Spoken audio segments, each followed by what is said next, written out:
કુળદેવીની સાક્ષીએ સેનવા રાવત સમાજ દ્વારા જે બંધારણનું નિર્માણ કરવામાં આવ્યું છે તે બંધારણ હું નિભાવીશ, તેનો અમલ કરીશ અને અમલ કરાવીશ। ભારત માતા કી જય, જય રાવત, જય સમાજ, જય ભારત।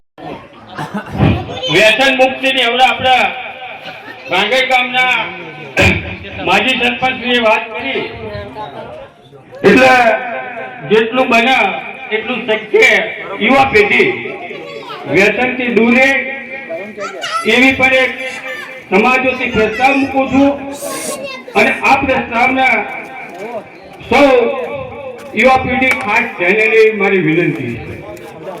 રહી વાત સમાજના બંધારણ વાત જે બની એ બંધારણ નિમિત્તે સૌના અનુકૂળતા હોય એ સૌ સમાજોથી સહમતિ આપજો। બીજી કે શિક્ષણ જગત અત્યારે જે કાર્ય કરી રહ્યું છે એમાં દરેક સમાજમાં પાછળ હોય કોઈ તો આપણો સમાજ છે।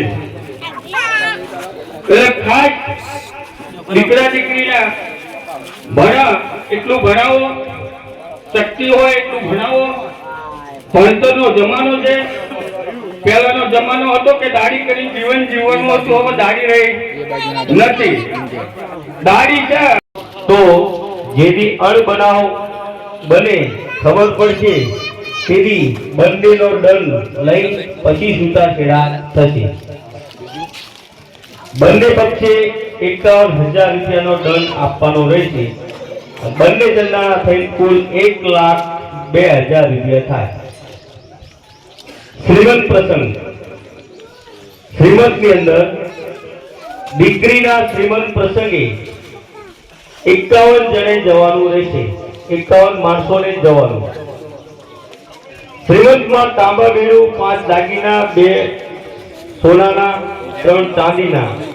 એનો સોનામાં બુટ્ટી અને ચૂની, ચાંદીમાં ઝાંઝર, મંગળસૂત્ર અને લોકેટ। ચાંદીનું દરેક એવું સમજે છે કે સોનાનું લોકેટ, પણ ચાંદીનું લોકેટ અથવા કેરજોડો।